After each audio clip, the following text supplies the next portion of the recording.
All right. Good afternoon, everyone. It's time for this autumn's last installment of the Internet Forum lecture series. As you can see, we have a little bit of a different setup this week. We are not in the studio. We are each in our own offices and trying to make things work in the newly worsening situation, unfortunately. Also, Jarno is off today for his a little bit unwell, and we will hope that he will get well soon. Today's guest speaker is Mikko Uusitalo from Nokia. Welcome, Mikko. Thank you. And your subject matter is fittingly for our last lecture of the 5G lecture series is 6G. So you're kind of leading us into the future.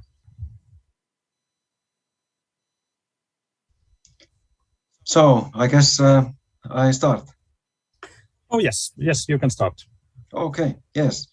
So thanks for the invitation to join this lecture series. And so pleasure to present you then, and as said, fitting for this 5G set of presentations. So tell then what to expect from 6G. And so I'm Mikko Uusitalo from Nokia Bell Labs Espoo, and so representing the research arm of Nokia. And I'm leading a radio research department here, and but my presentation is mainly from the point of view of leading Hexa-X, which is the only European level flagship project on 6G. Yes, so in wireless domain, we have quite significant challenges, and we have had quite some significant challenges for a long time. There are not many areas of society where some key parameters are increasing at the rate of tens of percentages, 50, even some years, 100% a year. But that has been the case for wireless communication year after year and decade after decade. And thinking about if you have this 100% growth year after year for 10 years, after 10 years, you need roughly then 1,000 times more capacity. And the growth is not that big, but the growth is significant, as said. And to prepare and ramp up new generation of cellular communication has in the history taken this around 10 years. And there are several reasons for that. And so we need to then kind of address the needs, this traffic growth, but also other expected or unexpected needs, and do that quite much beforehand. And also we need to do this in a sustainable way. So how can we cope with this increasing demand so that we would preferably consume less energy, become carbon neutral?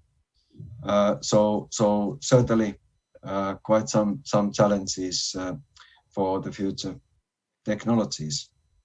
So let's then take a look at a bit more detail. What is there to be expected? So as said, these cellular generations have taken roughly 10 years to be realized, all the way from 1G, 2G, 3G, 4G, 5G.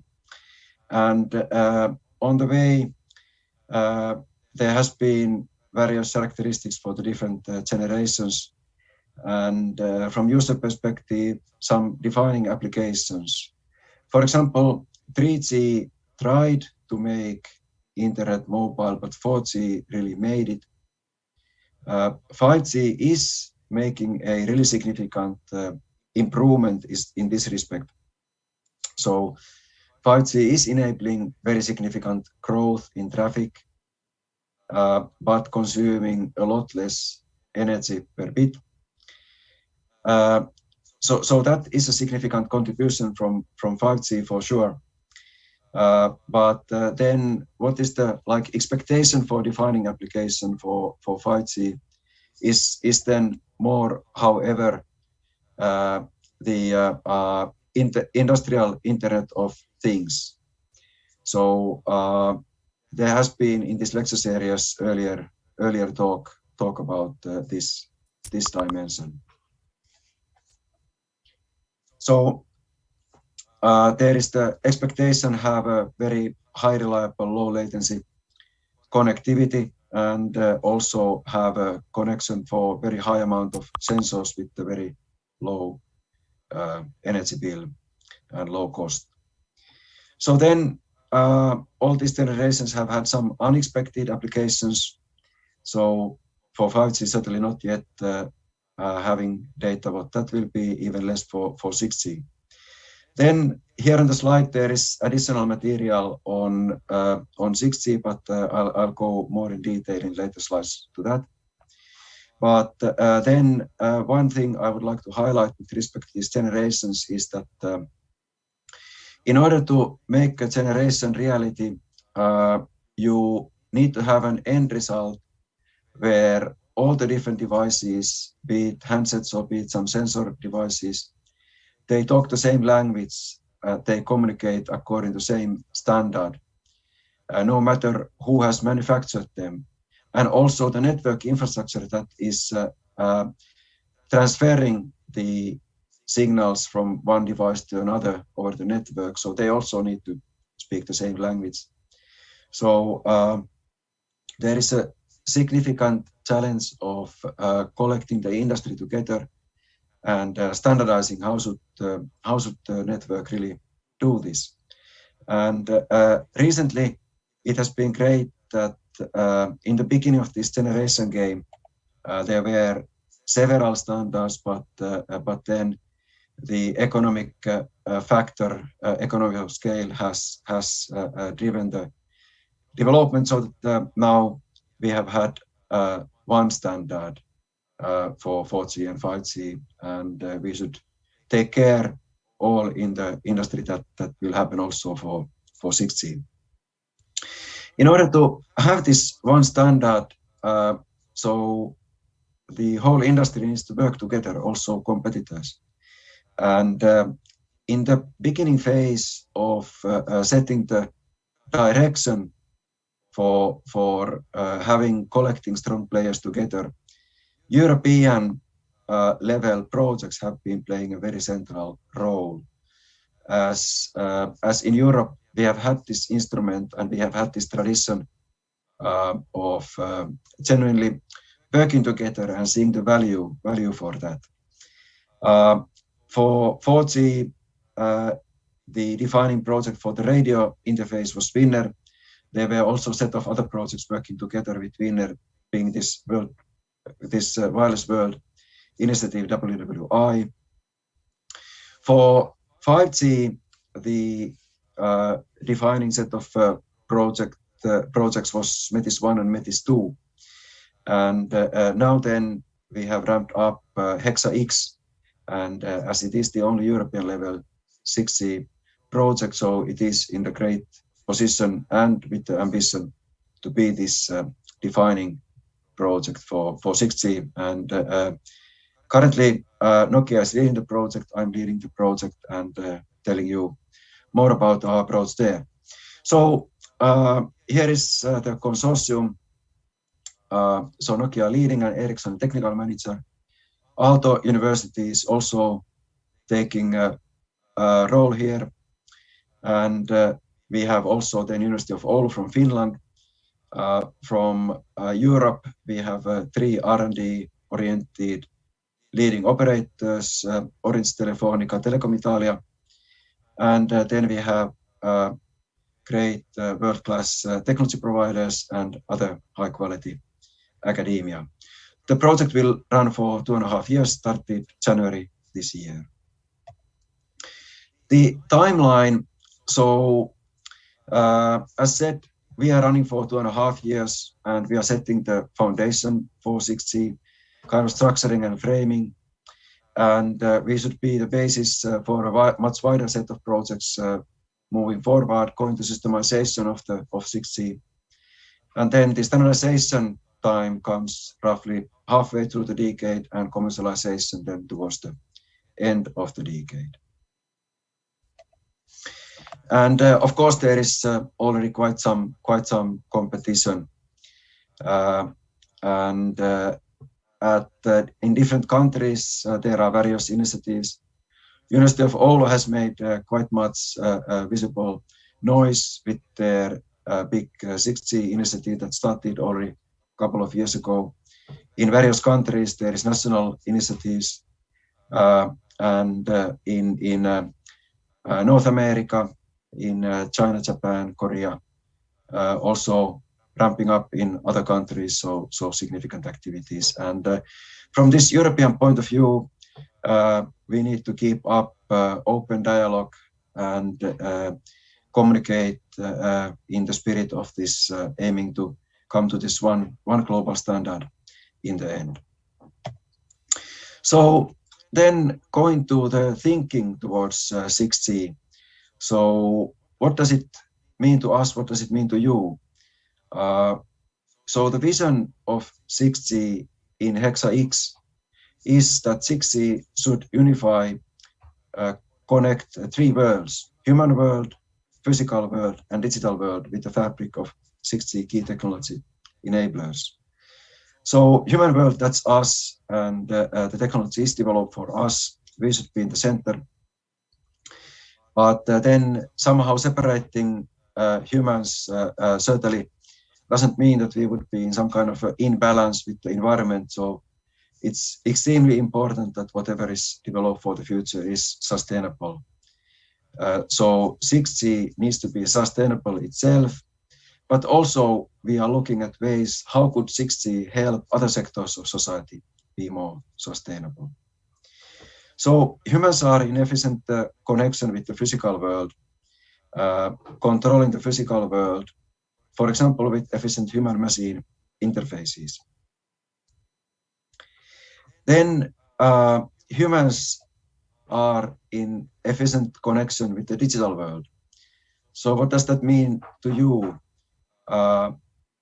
Important parameters of your body could be, if so desired, collected, monitored, and communicated real time to digital world, where there would be a model of yourself.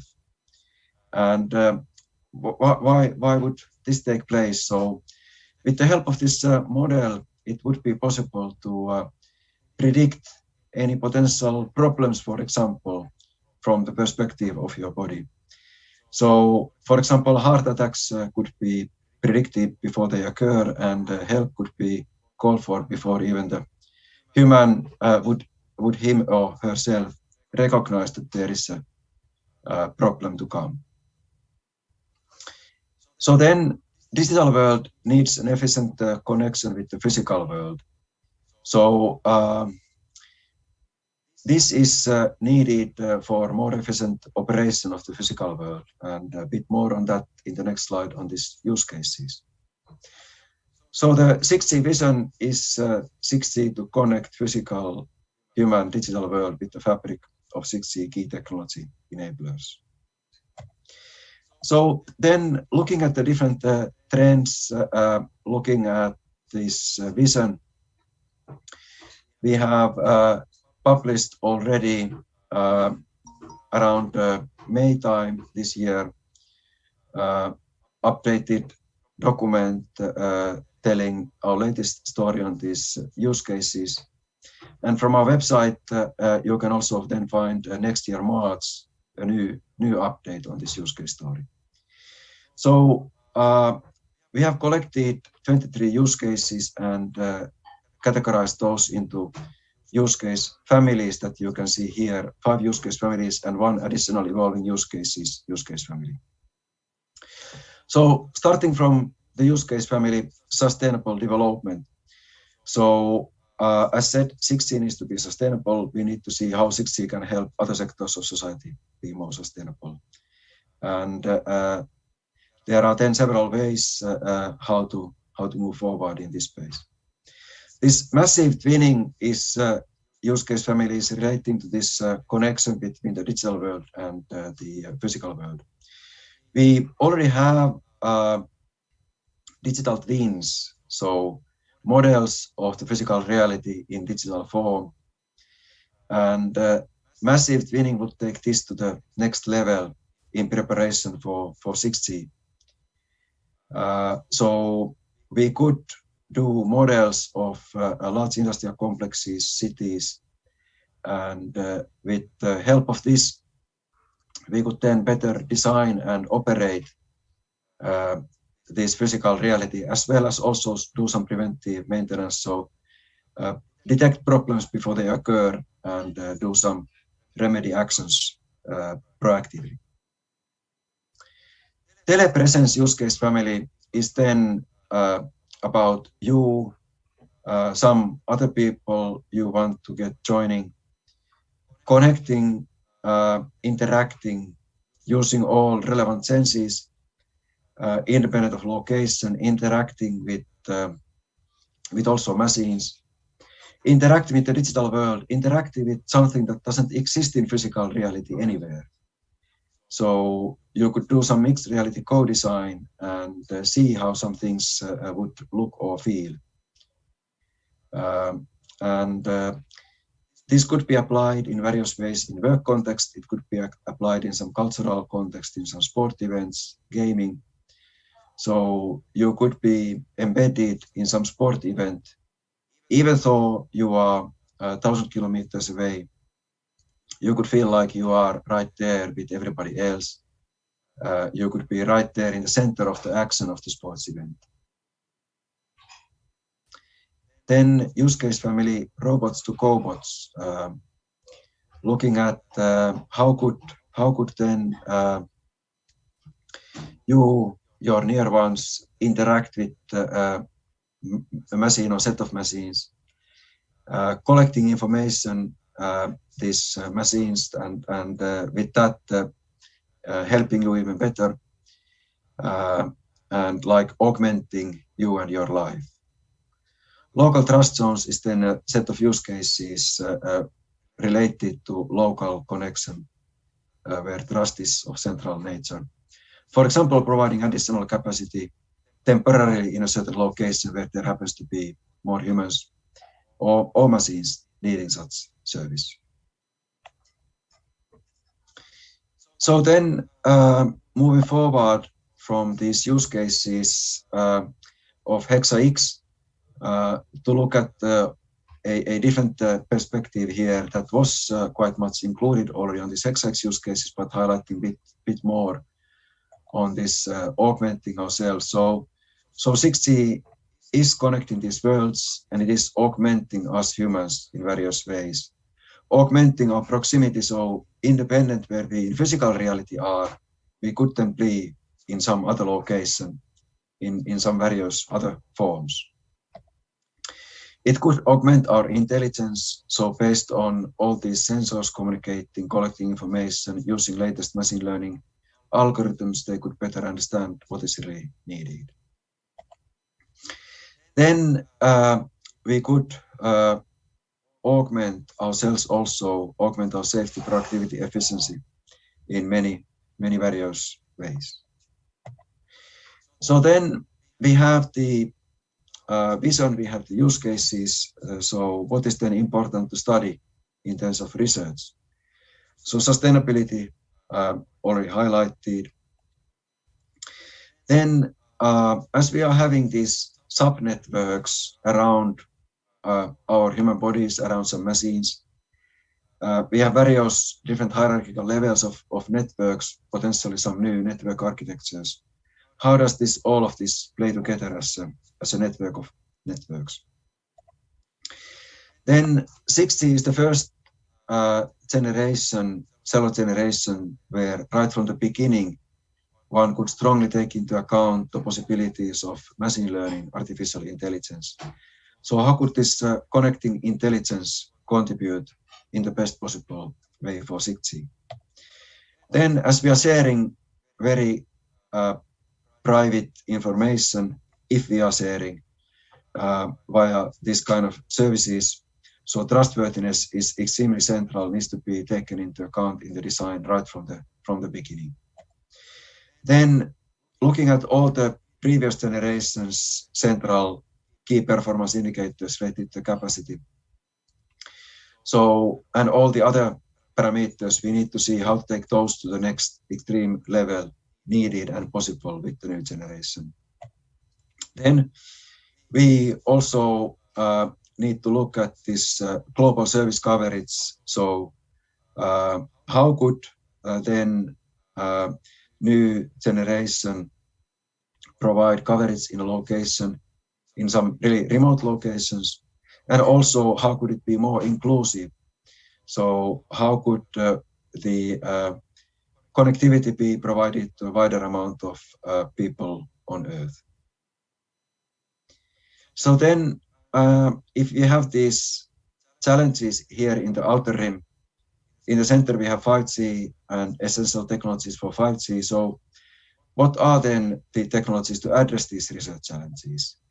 So for this ever-increasing amount of data throughput, for this, we need to see that what could higher frequencies provide us. So as a wireless spectrum, it's a limited resource, and we need to see how to make more out of lower frequencies, how to get access to more lower frequencies, but also prepare that if there would be need to go to higher frequencies, terahertz or sub-terahertz, so upper millimeter wave frequencies. Then one novel capacity that is expected with 6G is sensing. So we already have localization, and it is coming as an integral part of 5G, so that you don't necessarily need separate localization system, but you could get the location with 5G and in an improved way with 6G. But then, in addition to location, you could also get information of various other forms of sensing. So you could be sensing that what kind of objects there are, what kind of humans or cars or other things, how they are moving. This with the same hardware that you use for communication, like as a relatively free add-on to the communication. Then this role of machine learning and really many other technologies that you can find more information about from the HEXAX website. So looking at then a bit more on these different research areas, already mentioned several times the increasing need for capacity and need to look at higher frequencies. Also need to look at that how could spectrum be used in a more efficient way in some sharing locally or in time. Need to look at the properties for radio waves for communication at these new frequencies, and here especially Aalto University has a significant role in HEXAX project. Then need to look at the different waveforms, modulations needed. Distributed MIMO, ever-increasing amount of antennas, also physically separated antennas working together. So the novel thing, most novel thing in this radio area is these new frequencies. Need to look at also the earlier lower millimeter wave, and need to look at that these very high data rate links, mainly then for shorter distances, also longer range links and this sensing based on these frequencies, and also lower frequencies. Then some numbers as objectives. So data rates going really high, but the higher you go, then you are talking about the smaller cells. So definitely not something to be deployed everywhere, but in some locations with the highest needs for data rates. Then again with this sensing, so reimaging the purpose of this radio connection. For this machine learning, so that is already used in the networks, in the products, in the higher layers, and that certainly continues to be so in improved ways. But also here there is much more studies looking at the lower layers of the radio as well, and leading to stronger role of AI, stronger role of these AI models, and stronger needs for data to serve these purposes. The higher layers of the network,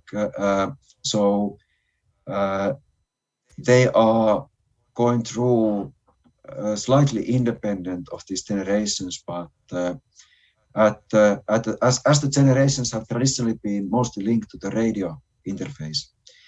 But looking towards the future, so the relative weight of the radio is reducing, and there are increasing opportunities also in these high layers. And together with this round of 6G, so of course, that's an essential part to pay attention to. In this domain, there are some movements going to do some maybe some bigger changes also at nearer term, like O-RAN, opening more this definition of various interfaces at these high layers. For this machine learning, so as said, it is at these higher layers and at the radio layers. And one thing where it can contribute is so-called cell-free architectures. So looking at the increasing role of beams and looking at smaller cells, looking at different kind of geography, how does a certain access point serve its users? So also it could be that a certain user gets a rather individual service or gets a service as a combination of several access points.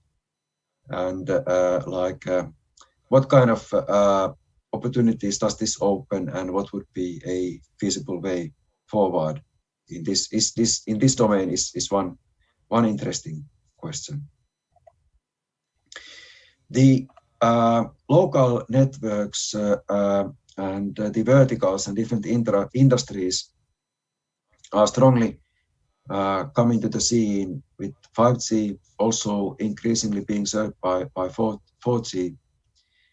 And this track is also very central when thinking about, of course, 6G and what happens in this domain next. So need to look at the efficient ways for humans, for these human-machine interfaces, then to control different vertical use cases, domains, and what are then the different new and old architectural ideas, how could they contribute? There are several ideas like mesh networks that were a research item for 4G. So they are reality in some limited way, and there is increasing amount of those appearing in various ways in products. And it's then good to look, for example, their potential role in 6G in a bigger way. So we need to look at these older ideas in the new context and think what kind of new architectural approaches there could be. For example, related to these sub-networks. So as said, we need to look at these earlier key performance indicators. What is then the new levels targeted for those?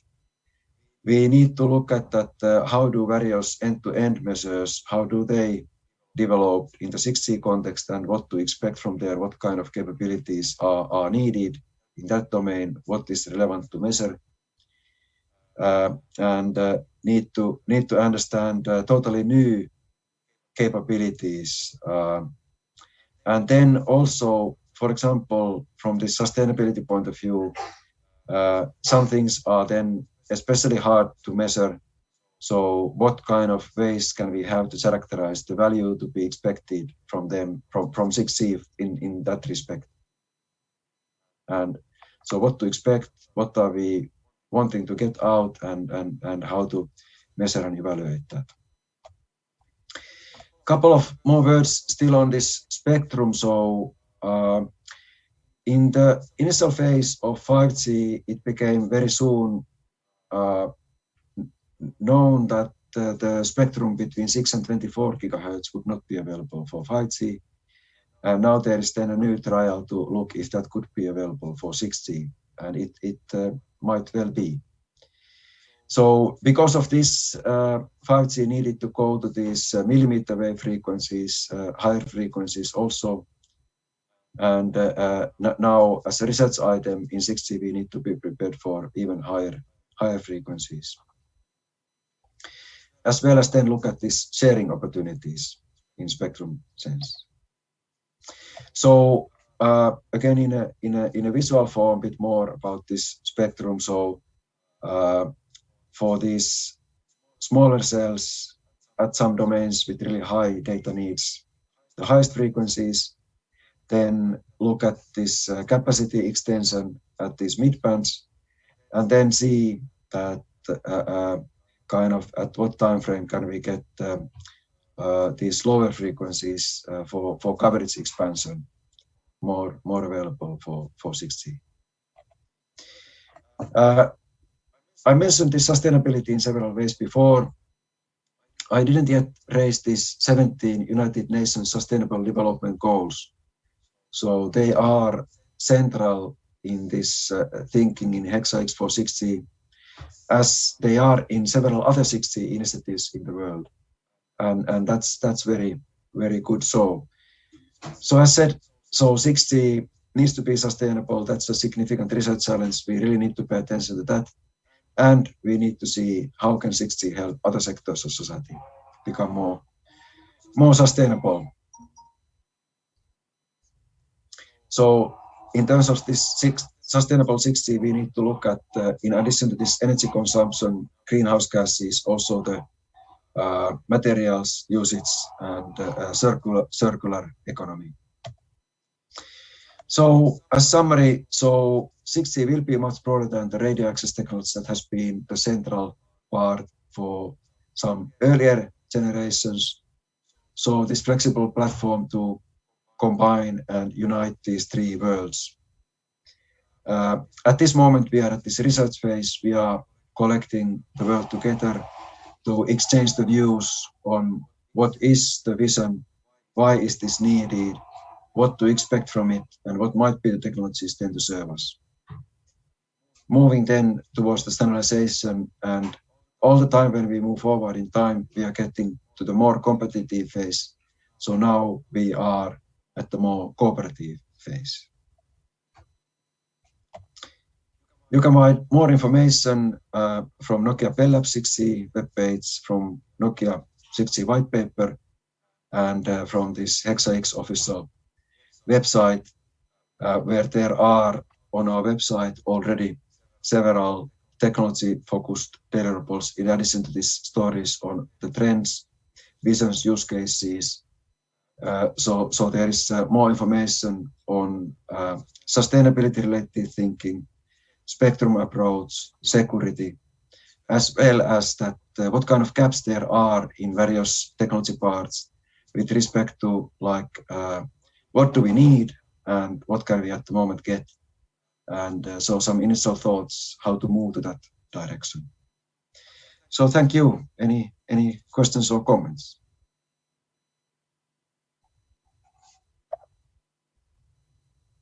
Thank you, Mikko. That was very interesting, and it's interesting to see what the future looks like in a manner of speaking. I don't yet see any questions or comments in the chat, but I expect there to be some soon.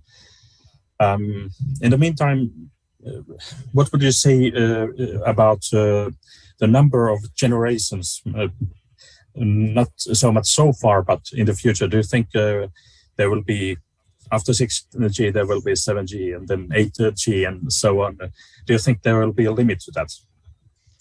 Yeah, good question. And actually, to be fair, it is not yet known whether there will be 6G, but that's a strong expectation. And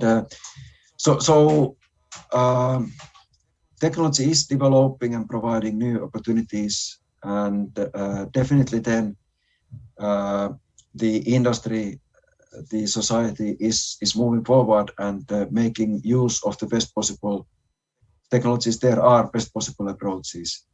So all the time there will be various improvements in really many ways. There will be new inventions how to use old technology. There will be some new technology, new materials, new approaches, and new use cases.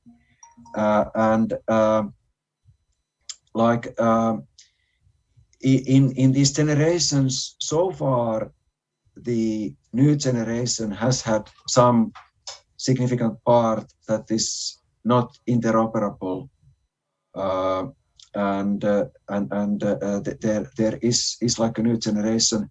Even though there would be interoperability, it is a question that would there be some kind of a consensus that now we are so far for where we started from, so now we should call this the new generation. So in this respect, there will be all the time improvements, and then at some point, after some amount of improvements, there will be likely need to call this the new generation. Yeah, that's very succinctly put. There's a question in the chat. How do you see the potential role of Earth orbit satellites in 5G and 6G? And what are the related main research questions or issues?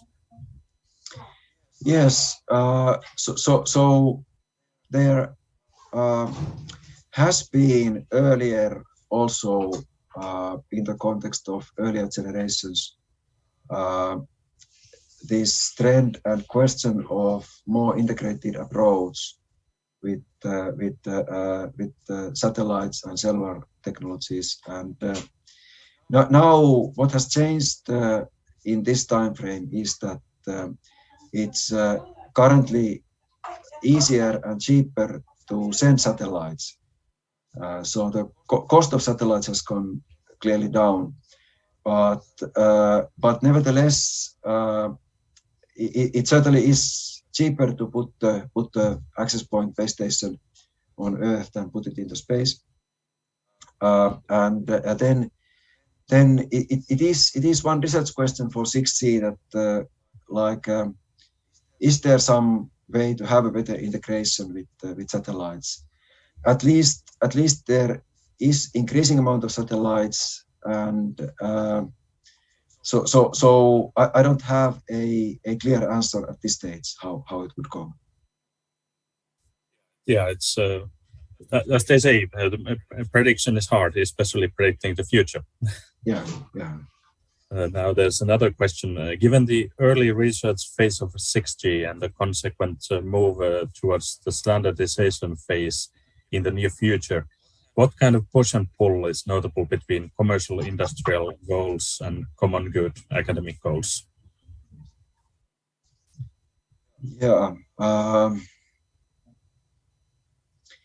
So in the end, certainly there should be something which is beneficial for society. And these United Nations Sustainable Development Goals are central. And I at least at this stage, I don't see any difference here, and I don't see such contradictions emerging. But certainly, as we move more towards the commercialization, there might be some pressures like this from some angle, and then it is a question for the society to consider if there is a need to react with some legislative or regulative approaches to predict anything harmful that could then be beneficial in some local optimization from somebody's perspective. Thank you. And that seems to be all of the questions. So thank you, Mikko. Thank you for all of our listeners for this interesting lecture series. Thank you to Jarno, of course, for organizing it. And please keep in mind that this is a yearly occurrence. So we will most probably have a new Internet Forum lecture series next year. So keep an eye on aalto.fi/Internet Forum. There will probably be information on next year's lecture series starting about next summer, next fall, something like that. Thank you, everybody, and have a safe rest of the year. Thank you.